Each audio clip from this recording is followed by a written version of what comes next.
Saya lanjutkan ya, bahwa berakhlak ini yang menjadi fondasi kita, mengiringi setiap langkah kita melakukan kegiatan kerja sehari-hari. Itu berakhlak. Dulu itu namanya bukan berakhlak Bapak Ibu. Ketika tahun 2016, 2017, core value atau nilai-nilai dasar PNS itu terkumpul dalam akronim ANEKA. Namanya ANEKA. ANEKA itu akronim dari anti korupsi, nasionalisme, etika publik, komitmen mutu, dan akuntabel. Lima. Lima nilai dasar PNS sebelum berakhlak itu aneka namanya. Anti korupsi, nasionalisme, etika publik, komitmen mutu, kemudian akuntabel. Nah, kemudian sekarang berubah seiring dengan perkembangan birokrasi dunia. Perkembangan birokrasi dunia, perkembangan atau dinamika masyarakat, nilai dasar PNS berubah menjadi berakhlak. Nah, sekarang kita akan memperdalam ini Bapak Ibu. Apa yang sudah Bapak Ibu pelajari dari berorientasi layanan? Silakan berbagi. Apa yang sudah Bapak Ibu pelajari dari berorientasi layanan?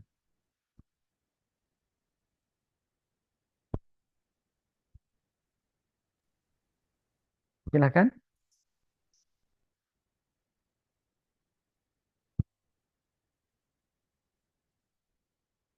Bumilatul.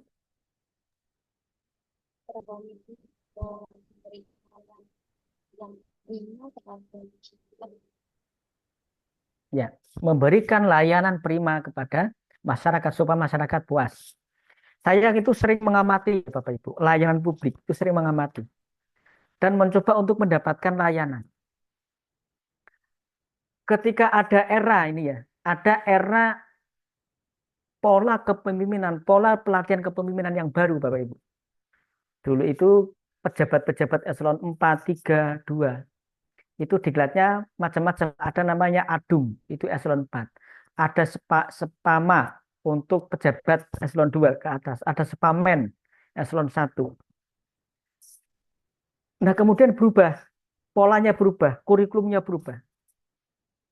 Ketika tahun 2016-17, diklatnya itu namanya diklat kepemimpinan tingkat 4 pola baru. Apa kurikulum yang membedakan dengan di pelatihan sebelumnya adalah soal inovasi, gagasan dalam hal memberikan layanan, peningkatan layanan kepada masyarakat. Di antara produknya Bapak Ibu kalau ke daerah-daerah itu ada mall layanan. Pernah dengar atau tidak? Mall layanan publik. Ada kan? Di daerah mana? Sragen ada mall layanan publik. Itu kayak mall betul. Jadi kayak mall tetapi di situ ada layanan publik dari berbagai macam dinas termasuk Kementerian Agama. Di Banyuwangi juga ada mall layanan publik. Jadi tujuannya apa Bapak Ibu? Tujuannya untuk mendekatkan layanan kepada masyarakat, mempercepat layanan kepada masyarakat, memudahkan layanan kepada masyarakat. Nah, di Kemenak nih, di Haji itu ada namanya PLHUT, gedung PLHUT. Gedung satu atap. Ketika dulu orang mau daftar haji, harus ke bank dulu, baru ke Kemenak, ke bank lagi Kemenak, belum ke foto. Itu sudah berapa waktu yang dihabiskan, berapa biaya yang dikeluarkan, belum tenaga. Tapi kemudian ada gagasan atau inovasi untuk apa? Untuk mempercepat layanan kepada masyarakat. Jadi layanan haji dalam satu atap. Di situ sudah ada bank penerima setoran. Kemudian juga sudah ada fotonya. Fotonya nggak perlu bayar, cukup duduk. Di situ ada mesin foto. Ada fotonya itu pakai DSLR itu ya, langsung terkoneksi ke aplikasi haji itu. Jegrek, dapat foto, selesai. Jadi orang datang ke Kemenak satu kali, datang belum dapat porsi, pulang sudah dapat porsi haji. Layanan yang cepat pada masyarakat. Itu namanya berorientasi layanan. Sehingga sekarang dalam hal apapun, apapun Bapak Ibu, setiap kerja kita, setiap tugas atau fungsi organisasi diarahkan sebesar-besarnya untuk apa? Untuk memberikan layanan kepada masyarakat. Itu. Baik, Bapak Ibu yang saya hormati, ini terkait dengan berorientasi layanan. Nah, selanjutnya modul yang kedua yaitu modul akuntabel, berakhlak, akuntabel. Siapa yang akan berbagi? Pengalaman pengalaman dan wawasan apa yang sudah Bapak Ibu dapatkan dalam mempelajari modul akuntabel? Silakan.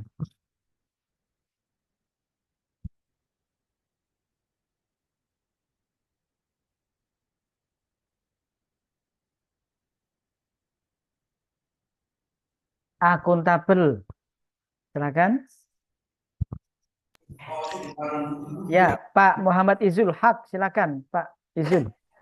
Oh ya Bapak, untuk akuntabel eh, di sini berkaitan dengan soal integritas dan juga transparansi Bapak. Kemudian aspek pada akuntabel ini mengaitkan pada hubungan hasil laporan dan perbaikan kinerja secara terus-menerus sehingga apa yang dikerjakan itu bisa terus diperbaiki dan terus bertumbuh seperti itu Bapak. Ya, terus diperbaiki, terus bertumbuh. Sebagai bentuk apa, Bapak? Sebagai bentuk, Pak Izul? Dalam bentuk pelayanan Bapak. Ya, sebagai bentuk apa? Bentuk pertanggungjawaban. Kepada siapa? Kepada pemberi amanah. Bapak Ibu harus kita sadari bahwa kita melakukan pekerjaan kita, apapun jabatan kita, sebenarnya adalah bentuk pertanggungjawaban kepada masyarakat, kepada publik dari setiap rupiah yang kita terima. Termasuk saya Widya Iswara ini memberikan fasilitasi pelatihan ini adalah bentuk pertanggungjawaban setiap rupiah dari gaji dan tunjangan saya yang saya terima. Yang memberi amanah siapa? Kalau kita telusuri pada hakikatnya adalah saudara Bapak Ibu yang membayar pajak ke negara. Jadi bertemu pertanggungjawaban dengan memberikan kinerja terbaik. Akuntabel, bertanggung jawab kepada pemberi amanah. Dan akuntabel ini Bapak Ibu, saya sampaikan, akan selalu ada pada setiap entitas, pada setiap aktivitas. Saya tadi sampaikan bahwa nilai dasar PNS sebelum berakhlak ada namanya aneka. Aneka itu di antara huruf A, kepanjangannya adalah akuntabel. Adalah akuntabel. Jadi akan selalu ada, Bapak Ibu. Akan selalu ada akuntabel itu. Karena itu merupakan pertanggungjawaban kepada pemberi amanah.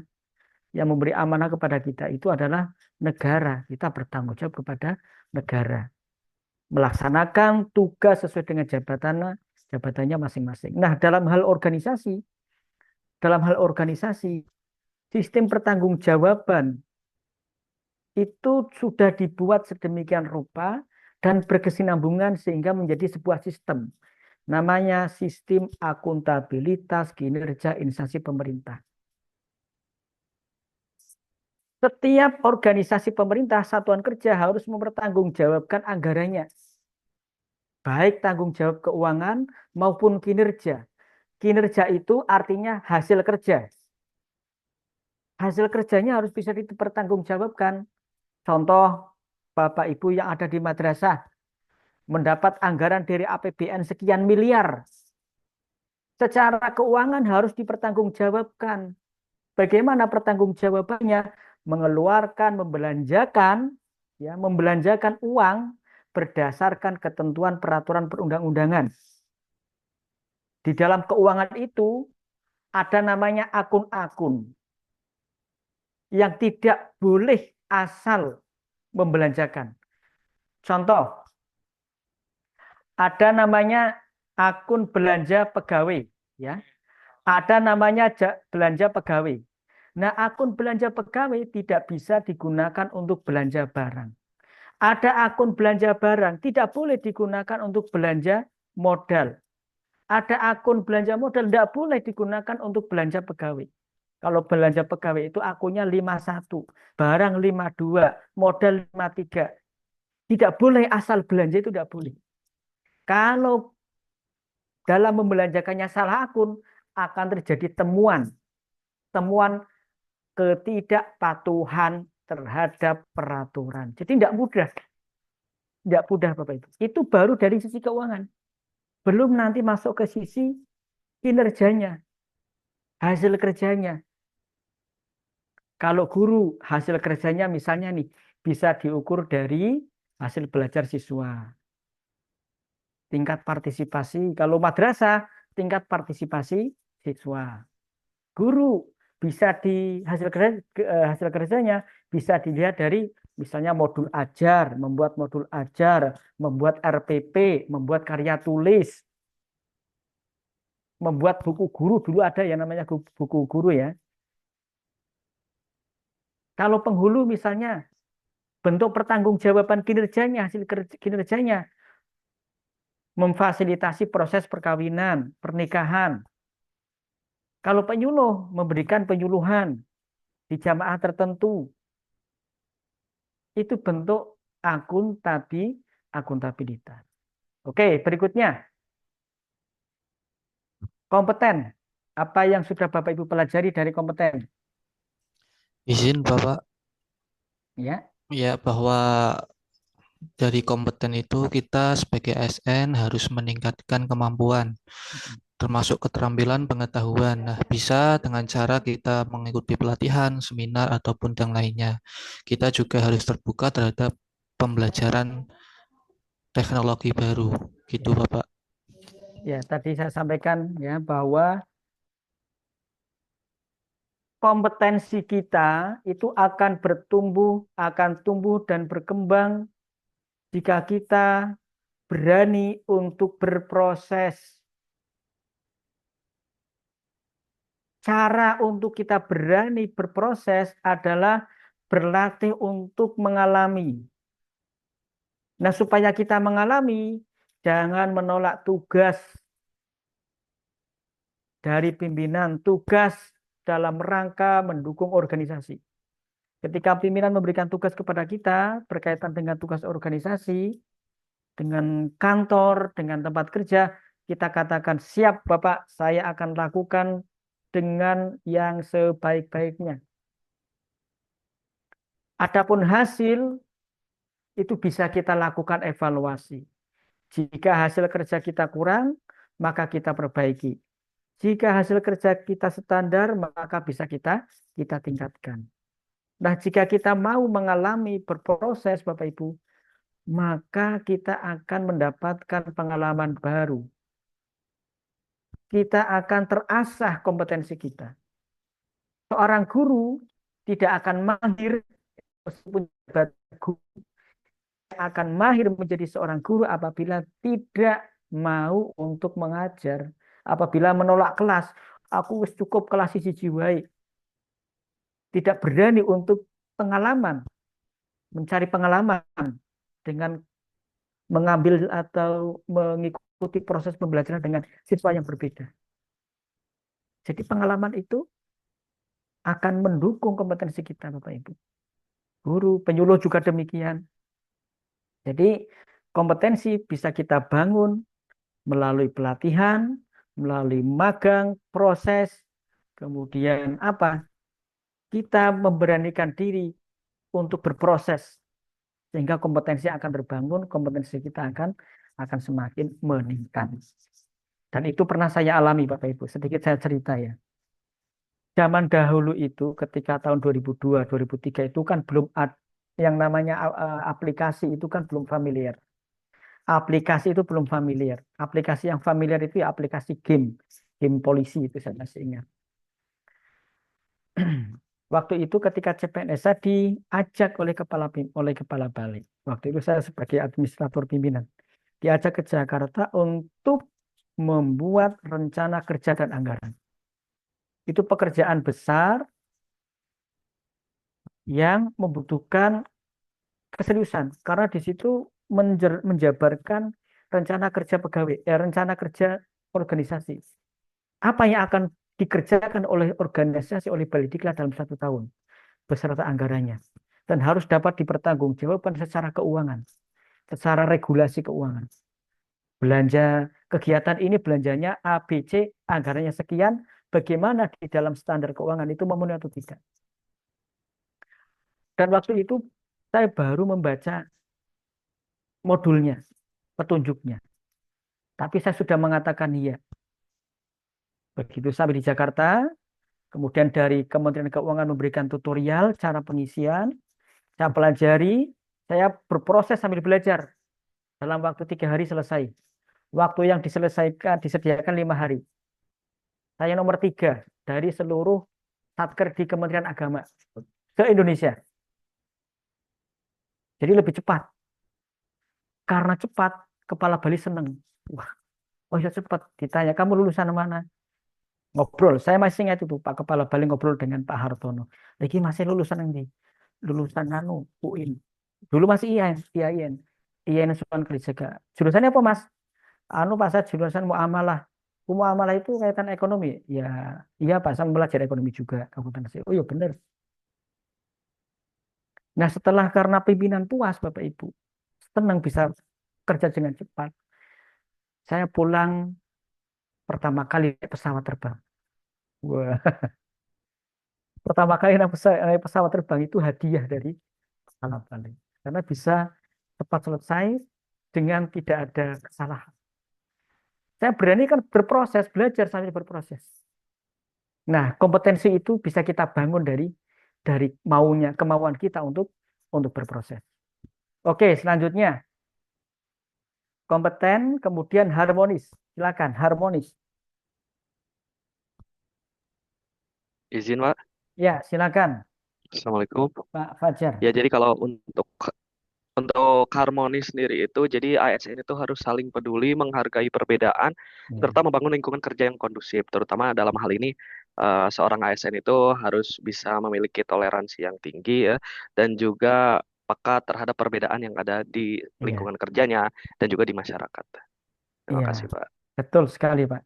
Jadi ASN itu bukan membuat gaduh, entah di tempat kerja maupun di masyarakat. Orang itu akan mengecap seperti ini, apalagi kita Kementerian Agama, Bapak Ibu. Kayak uang kemana kok ngomongnya ngono. Nah, kegaduhan itu, kedisharmonisan itu bisa diawali dari cara kita mengungkapkan sesuatu di forum, baik itu forum grup maupun di forum tatap muka.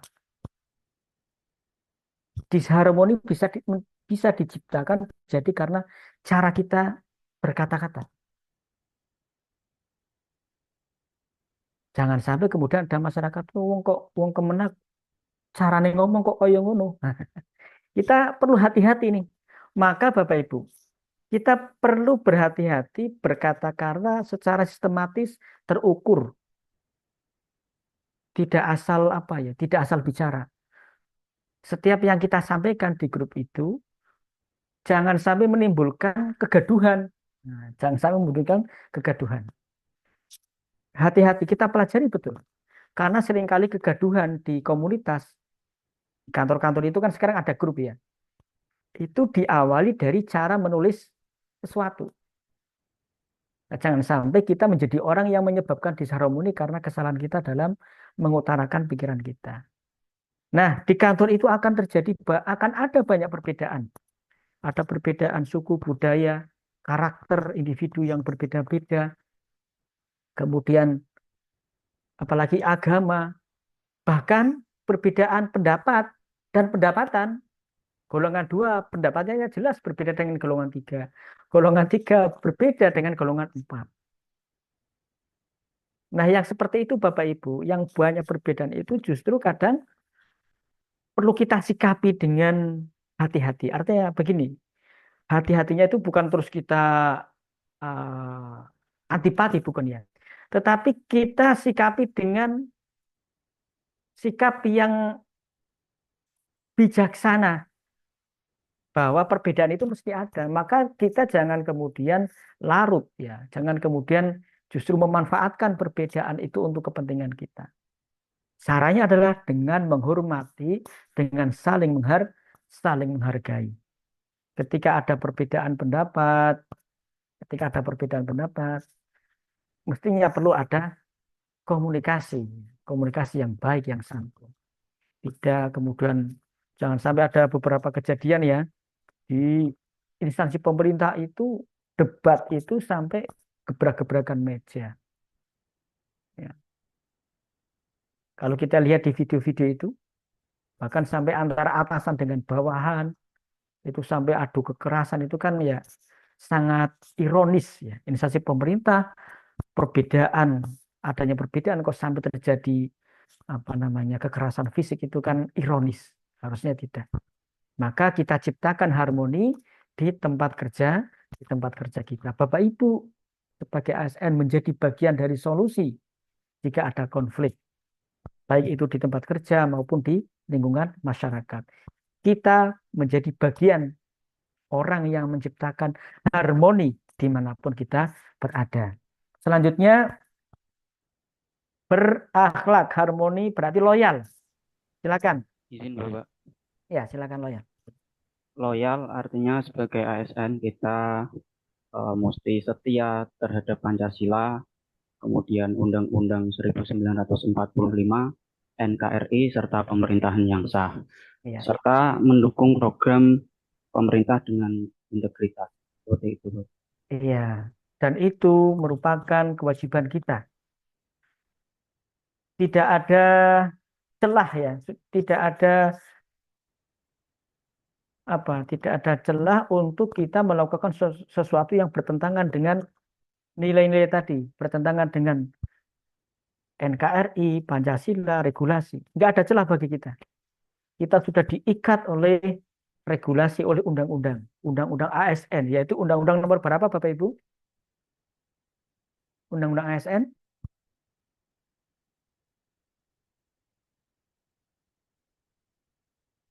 Halo?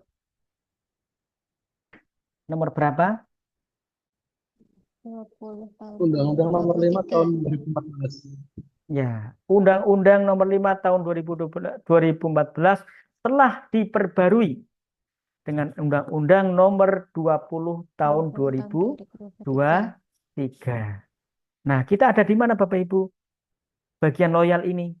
Kita ada di tugas ASN, yaitu pasal 10-11. Tugas kita apa? 1. Pelaksana kebijakan publik yang dibuat oleh pejabat pembina kepegawaian. Siapa pejabat pembina kepegawaian tertinggi?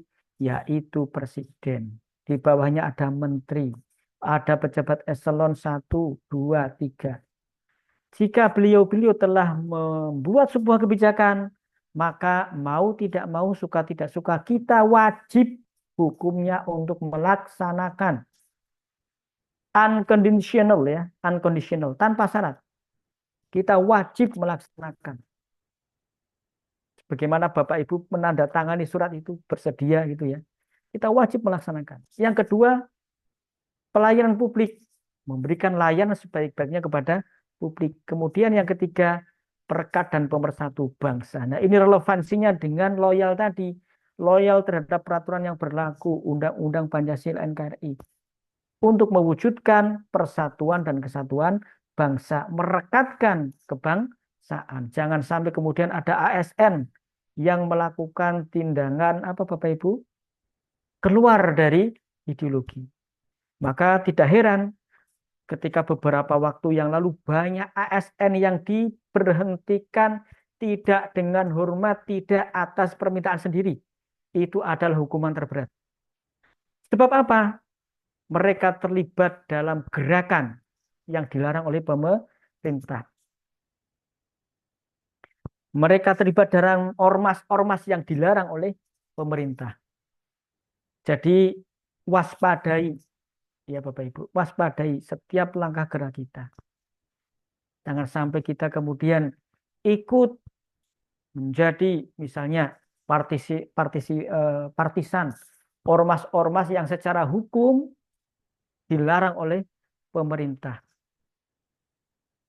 Banyak sudah ASN di Kementerian Agama bahkan yang diberhentikan tidak dengan hormat, tidak atas permintaan sendiri karena terlibat tidak loyal terhadap NKRI, tidak loyal terhadap Pancasila, tidak loyal terhadap peraturan yang berlaku. Nah, kita jaga loyalitas kita sebagai ASN terhadap apa? Peraturan perundang-undangan, Pancasila, NKRI, dan menjaga nama baik bangsa negara kita, tempat kita bekerja. Berikutnya, adaptif. Silakan, apa yang Bapak Ibu dapatkan dari adaptif, modul adaptif.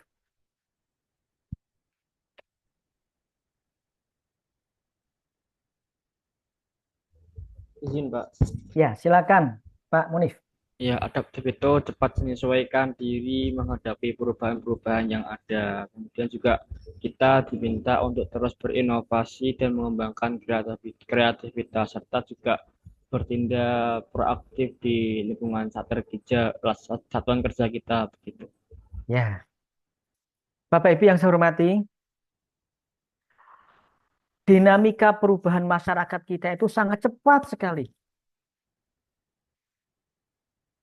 Dulu Bapak Ibu tidak pernah terpikir mungkin ya, ketika belum ada HP Android itu. Mungkin tidak pikir ada orang yang tiap hari bisa ganti mobil dengan supir yang berbeda-beda, merek mobil yang berbeda-beda. Ya kan? Apa itu? Perpesanan transportasi mobil online. Dulu orang mau bepergian, harus jalan kaki dulu nih, dari rumah menuju ke jalan besar. Dan waktu terbatas. Dulu itu kalau bepergian nunggu. Jam operasional transportasi itu biasanya dari pagi sampai jam 5. Sekarang orang bisa bepergian kapan saja, diantar dengan mobil yang berbeda, merek yang berbeda, sopirnya sudah ada, kita nggak perlu melakukan perawatan, tidak melakukan pemeliharaan perawatan kendaraan. Dan cepat. Saya masih ingat Bapak Ibu. Ketika saya sering naik bis ya dari Jogja ke Semarang, itu habis subuh itu biasanya. Busnya itu penumpang numpuk, banyak. Dan sering berhenti. Karena sering berhenti, banyak karyawan pabrik itu yang terlambat. Kalau di swasta Bapak Ibu, terlambat itu dipotong. Dan ada kondite. Penilaian kedisiplinannya itu terpengaruh. Di swasta begitu. Karena sering terlambat, banyak yang dipotong. Akhirnya apa Bapak Ibu? Mereka banyak menggunakan kendaraan sendiri. Yang karyawan yang penghasilannya bagus, pindah menggunakan travel. Karena lebih cepat. Ini menggambarkan bahwa kebutuhan masyarakat modern itu ingin yang serba cepat, berkualitas, murah. Bahkan kadang mereka masalah murah itu bukan utama, yang penting apa? Cepat, berkualitas, masalah biaya nanti. Itu pola-pola yang seperti itu sekarang berkembang. Maka dalam hal layanan kepada masyarakat, dalam hal pelaksanaan layanan pemerintah ini, pelayanan yang murah, cepat, berkualitas menjadi kebutuhan. Nah, di antara cara untuk meningkatkan layanan yang cepat, murah, berkualitas adalah memanfaatkan teknologi informasi komunikasi atau media digital sehingga berkembang. Beberapa kementerian, kalau di Kemenak itu ada namanya apa? Aplikasi Super App Pusaka sebagai pintu gerbang untuk mendapatkan layanan masyarakat yang cepat, murah, berkualitas. Demikian juga di Kemenak-Kemenak, di madrasah, di perguruan tinggi, Orang tidak perlu lagi harus datang bolak-balik hanya untuk legalisir kertas fotokopi. Nggak perlu lagi. Cukup kirim filenya, nanti tinggal download, sudah ada digital stamp.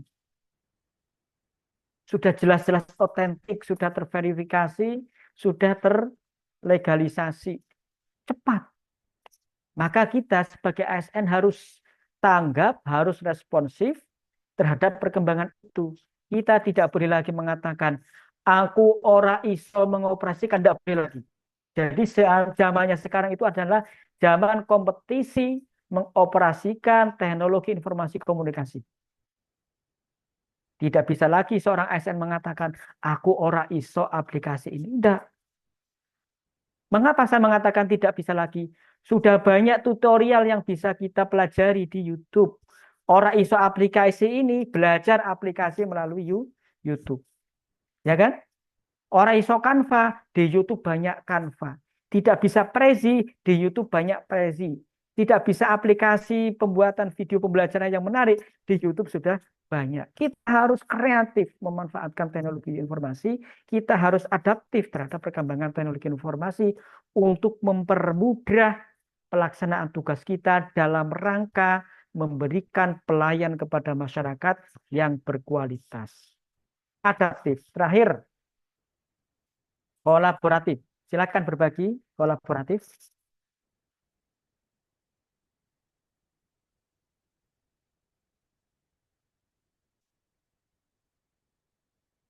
Ya, kolaboratif.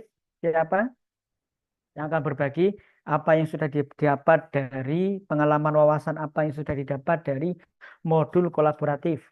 Silakan. Izin Bapak, Ya, untuk ya, kolaboratif sendiri yaitu adalah sikap mau bekerja sama dan bersinergi dengan semua pihak demi pelayanan publik yang lebih efektif, efisien, dan bermanfaat bagi masyarakat. ya, baik. Kesediaan untuk bekerja sama demi pelayanan publik yang efisien dan bermanfaat. Nah, Pak Faiz sebagai apa jabatannya? Sebagai penghulu, Pak, Penghulu. Penghulu. Ada yang Iya. guru? Ada yang guru, Bapak Ibu? Ada, Nah, Pak. Ada. nah, sekarang penghulu nih. Di penghulu kolaboratif itu sangat penting sekali. Permasalahan dalam keluarga, permasalahan dalam pernikahan, misal apa Bapak Ibu? Pernikahan di sini. Kemudian maraknya isbatun nikah. Kemudian apa? Apalagi? Dispensasi nikah. Itu disebabkan karena adanya perilaku-perilaku yang tidak seharusnya ada. Dan ini merupakan tantangan bagi penghulu. Apakah penghulu bisa mengatasi hal ini secara individu? Tidak bisa. Maka diperlukan kerjasama lintas sektoral. Dengan siapa? Misalnya dengan dinas sosial, dengan sekolah atau madrasah untuk memberikan wawasan tentang bahaya nikah dini, dengan komisi perlindungan anak, dengan pihak-pihak yang memiliki konsen ya terhadap isu-isu itu. Para penghulu harus menyediakan diri, harus mampu berkolaborasi dengan stakeholder, dengan pihak-pihak lain untuk mengatasi isu-isu tadi. Nah, sekarang guru. Ibu masih ingat kurikulum 2013? Bu Iya, Ratna? masih. Ya? Masih ingat? Ya, masih ingat soalnya Masih ingat. pas saya SMA. Ya, pasnya SMA. Baik. Kurikulum 2013 itu ada berapa kecakapan abad 21, Pak Fajar? Ada berapa kecakapan yang harus dimiliki oleh peserta didik di era 21? Lupa Ada, lagi. lupa lagi. Ada yang masih ingat? Ada berapa kecakapan?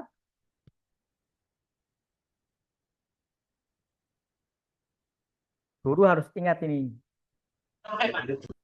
Ada berapa, Bu Reza? Ada 4, Pak. 4. Coba sebutkan, Bu Reza. kreativitas, Ya, kolaborasi, ya. eh, Lah kok gue. Pertama, komunikasi, critical thinking, ya. koordinatif. Creative thinking, Oke. komunikatif dan kolaboratif. Jadi kolaboratif ini merupakan salah satu dari kecakapan abad 21. Artinya, saat ini kita masuk di abad 21. Kita perlu memiliki kecakapan itu, kecakapan untuk apa? Berkolaborasi, membangun sinergi dengan pihak lain. Apalagi nanti pada saat Bapak Ibu melaksanakan rancangan aktualisasi yang melibatkan pihak lain. Bapak Ibu harus mampu berkomunikasi, membangun jejaring. Dan dalam tingkat organisasi ya, baik di madrasah maupun di KUA, kolaborasi itu penting sekali untuk mensukseskan program. Contoh nih, Balai Diklat sekarang menyelenggarakan pelatihan. Tidak akan sukses jika tidak ada kolaborasi dengan stakeholder Balai Diklat, yaitu Kantor Wilayah Kementerian Agama Provinsi Jawa Tengah DIY, Kantor Kementerian Agama Kabupaten Kota seluruh Jawa Tengah dan DIY, perguruan tinggi. Balai Diklat butuh dukungan dari stakeholder itu. Harus membangun kolaborasi supaya pelatihan dasar ini yang Bapak Ibu ikuti ini dapat berjalan dengan baik. Maka Bapak Ibu bisa nanti saksikan, bisa lihat ada narasumber dari perguruan tinggi, ada dari Kanwil, ada dari lintas Balai Diklat yang turut berpartisipasi memberikan materi dalam penyelenggaraan latsar ini. Ini bentuk atau contoh sederhana dari kolaborasi. Baik Bapak Ibu yang saya hormati, kita sudah sedikit mendalami ya tentang modul-modul berakhlak. Jadi berakhlak ini merupakan nilai dasar yang nanti akan Bapak Ibu terapkan di dalam pelaksanaan kerja. Termasuk kita yang senior, yang sudah lama jadi PNS, juga menerapkan berakhlak. Jadi bukan hanya bagi CPNS saja, tetapi bagi saya juga. Bagi saya. Maka saya berusaha sebaik-baiknya memberikan layanan pembelajaran yang berkualitas. Ya. Saya juga berusaha sebaik-baiknya memberikan layanan pembelajaran yang berkualitas. Saya berusaha untuk akuntabel. Apa yang saya sampaikan ini memiliki dasar yang kuat, dasar hukum yang kuat. Kemudian saya juga berusaha untuk menciptakan harmonisitas baik sesama widya suara maupun peserta. Kemudian saya berusaha untuk loyal. Saya harus loyal, bukan lagi berusaha. Saya harus loyal. Loyal terhadap apa? Dalam konteks kurikulum penyelenggaraan latsar ini, saya harus mengacu kepada keputusan Lembaga Administrasi Negara nomor 581 tahun 2024. Loyal, patuh terhadap peraturan. Karena pada dasarnya nanti tujuannya adalah menciptakan ASN yang profesional. ASN yang profesional. Saya juga adaptif, harus mampu mengoperasikan Zoom, kemudian bagaimana membagi, ya, men-share video supaya suaranya tidak tertinggal. Kemudian apalagi mengoperasikan secara cepat, ya, secara cepat. Kemudian saya juga harus kolaboratif, bekerja sama dengan baik kepada peserta panitia penyelenggara. Bekerja sama dengan baik, berkolaborasi dengan panitia penyelenggara, dengan Bapak Ibu peserta. Itu adalah implementasi dari berakhlak. Bapak Ibu yang saya hormati, untuk tugas ya, ini kan hari kelima ya. Hari kelima adalah hari pertama Bapak Ibu mendapatkan materi agenda 2. Nah, kalau sebelumnya kan agenda 1 nih. Agenda 1 materi apa saja yang sudah Bapak Ibu dapatkan? Di agenda 1. Bela negara. Bela negara. Bela negara. Kemudian apa lagi? Wawasan kebangsaan. Wawasan kebangsaan dan Analisis kontemporer. AIK, analisis isu kontemporer. Nah, dari materi itu, wawasan kebangsaan dan analisis isu kontemporer, bahwa di dalam wawasan kebangsaan itu Bapak Ibu diajak untuk kembali memiliki cara pandang terhadap diri dan bangsa, terhadap diri bangsa kita yang sangat multikultural, sangat heterogen. Artinya bahwa Bapak Ibu sebagai ASN dalam memberikan layanan kepada publik, kepada masyarakat, supaya adil, tidak membeda-bedakan. Bangsa kita itu kan sangat heterogen, sangat multikultural, budaya, suku, ras, bahasa, adat istiadat, agama, organisasi masyarakat. Yang Bapak Ibu layanan itu bukan orang yang satu agama saja. Yang Bapak Ibu layani bukan orang yang satu adat istiadat saja. Yang Bapak Ibu layani bukan orang yang satu suku saja, tetapi semua warga negara. Sehingga wawasan kebangsaan ini menyadarkan kita bahwa kita sebagai ASN dihadapkan pada fakta bahwa Indonesia ini merupakan anugerah rahmat yang besar yang berisi berbagai macam budaya, adat istiadat yang bermacam-macam ya, multikultural. Dan kita dihadapkan pada itu. Maka tidak boleh kita dalam memberikan layanan itu diskriminatif, diperbolehkan.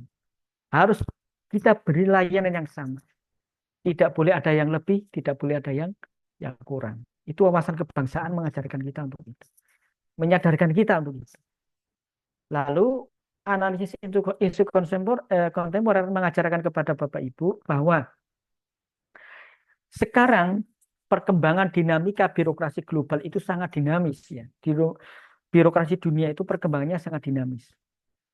Maka kita harus mampu menganalisis isu-isu yang berkembang berkaitan dengan tugas jabatan kita maupun organisasi. Dinamis itu kan cepat berkembang, cepat berubah. Nah, kita harus memiliki kesigapan, memiliki kecakapan untuk melakukan evaluasi, melakukan analisis. Dengan kita memiliki kecakapan melakukan analisis, maka dalam melaksanakan tugas dan fungsi jabatan maupun tugas organisasi bisa lebih maksimal dalam memberikan layanan kepada masyarakat. Itulah relevansi atau review dari agenda 1. Nah, relevansinya ke agenda 2 kita saat ini adalah apa Bapak Ibu? Nah, ketika Bapak Ibu telah melakukan analisis isu kontemporer, kemudian dapat isu, kemudian menentukan kegiatannya, menentukan kegiatan-kegiatan ya.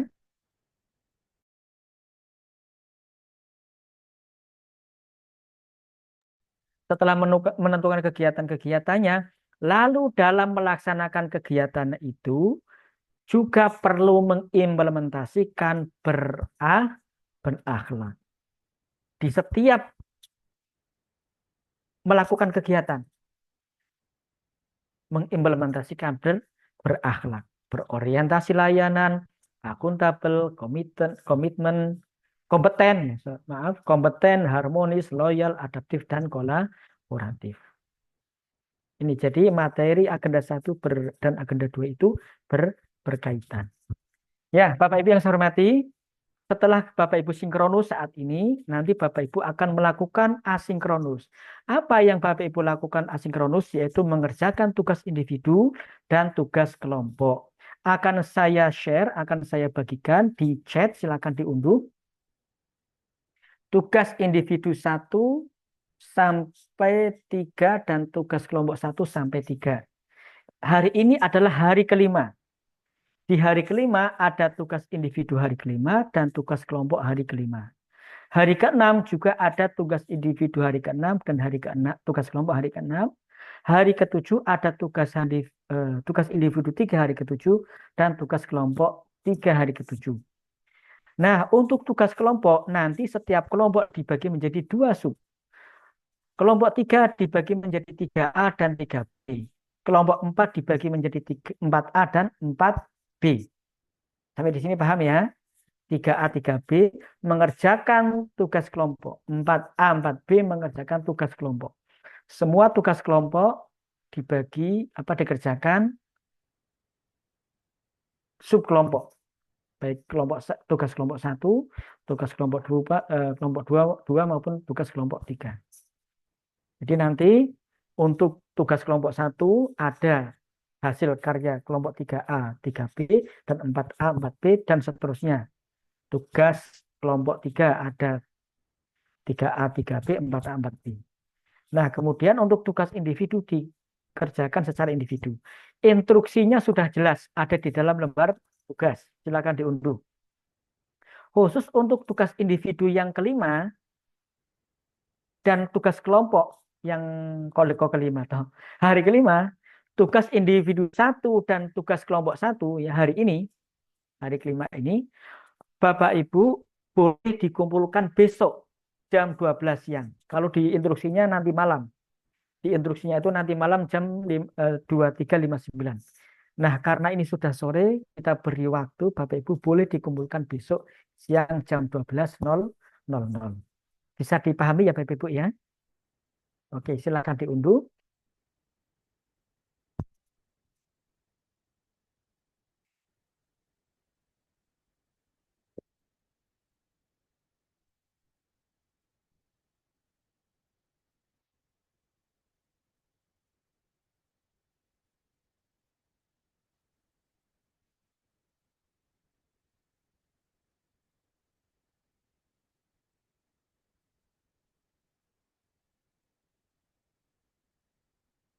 Nanti kalau ada yang belum tuntas mengunduhnya, silakan ada salah satu yang membagi ya semua LK, barangkali ada yang terlewat gitu ya.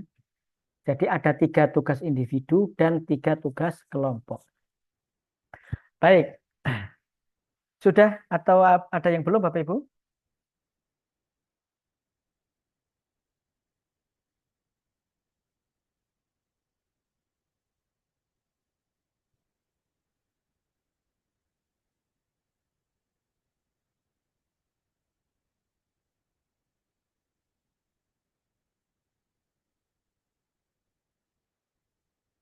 Oh, nah ini baru saya upload ya. Silakan diunduh. Kok enggak ada yang ngomong ya? Mana Pak tugasnya gitu loh, mana kabeh loh. Baru saya share ini ya.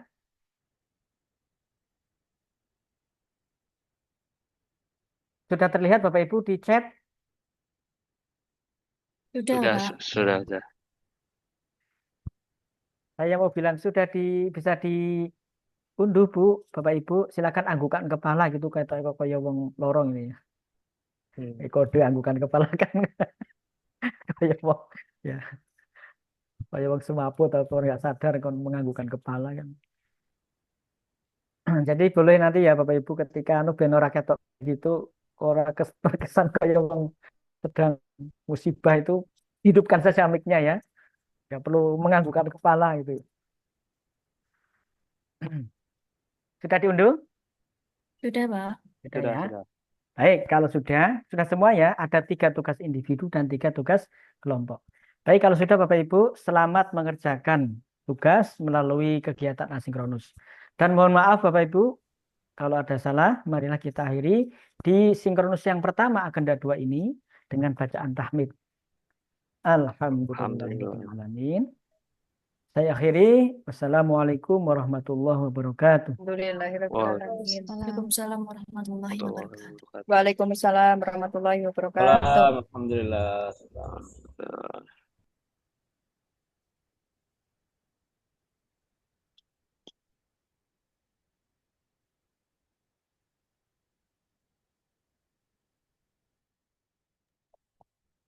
Terima kasih, Pak. Terima kasih, Pak. Makasih. Ya, sama-sama. Baik. Silakan bisa live room ya.